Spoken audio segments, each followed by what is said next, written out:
Ezekiel J writes in, "Hey guys, what's up?" Hi, Ezekiel.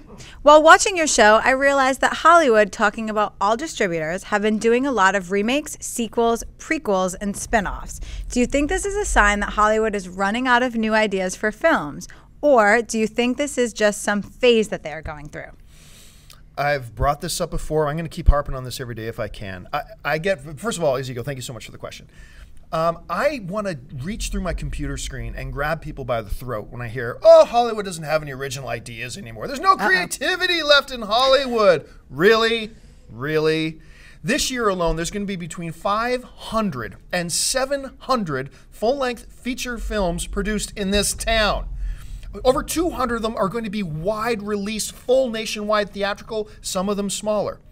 Out of that number, maybe 5% are going to be sequels or reboots. Maybe 5%.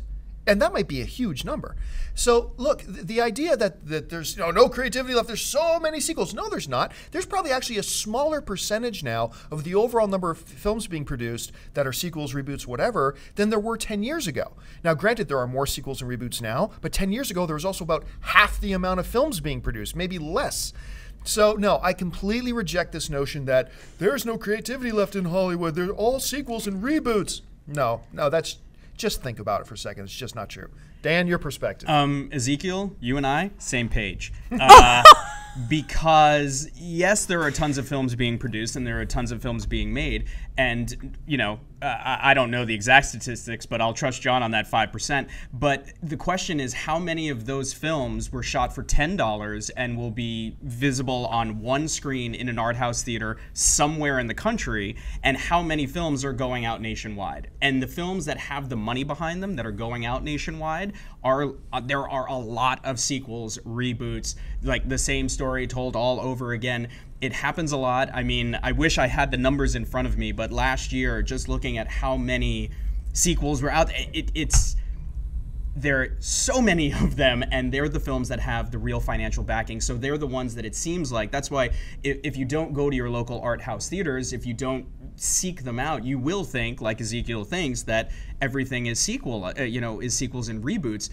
You have to search out for that original content. So I do think there is creativity in Hollywood, but I don't think the people who have the money to support it have the guts to do it. Because unless there's brand recognition, they don't want to take a risk. Dan, you ignorant slut. I love being in the middle. What your argument completely ignores is the idea that the argument is not against the movies that the studios are making. Your argument is targeted at the movies we are going to see. Yes, the bigger blockbusters tend to be sequels, the material that the audience goers are already familiar with, but that makes sense. And those are the movies that most audience members are going to see. But even in light of all that, the studios are still producing all these films. Alternate vision, let's face it, these comic book franchises, sequels, things like that have to be bigger and better. These are the films that generally require the bigger budgets and things like that.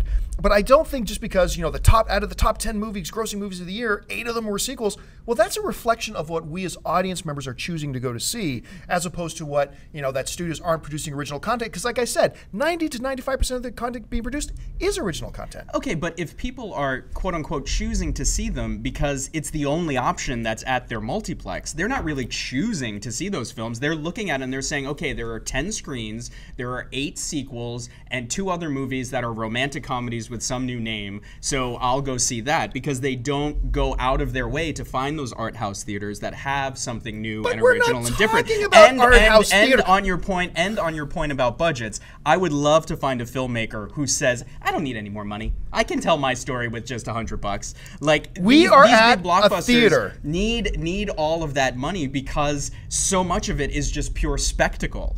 That's what all that extra money is for. If you took a young, fresh filmmaker who had a great idea and a limited budget, he makes his film and then it goes out to a few art house theaters. If he had part of the budget that these sequels have, he could do it big. It could end up in multiplexes across the country and people could see something original. About 200, now we're not talking about art house films, about 200 full, wide, national release films are going to come out this year. We are at a movie theater right now, the AMC Burbank 16, with 16 theaters. Ain't 8 of the theaters taken up with sequels right now. 5%. You keep making up these numbers that you're pulling out of your Calvin Klein underwear and saying, look at this. First of all, how do you know what underwear I'm wearing? You're absolutely right, but how do you know? I don't want to go into those details right now, but it's complete fiction. Anyway, what's next? Not fiction. We're going to get to creative, though, which is something that's lacking in this town. Go on. Hey guys, if you like this video, make sure to stop what you're doing and subscribe to our AMC Theaters YouTube channel to keep up to date on all the movie news, editorials, and our AMC Movie Talk Show. Also, make sure to follow us on Facebook and Twitter to hear about all our special promotions, contests, and prize giveaways.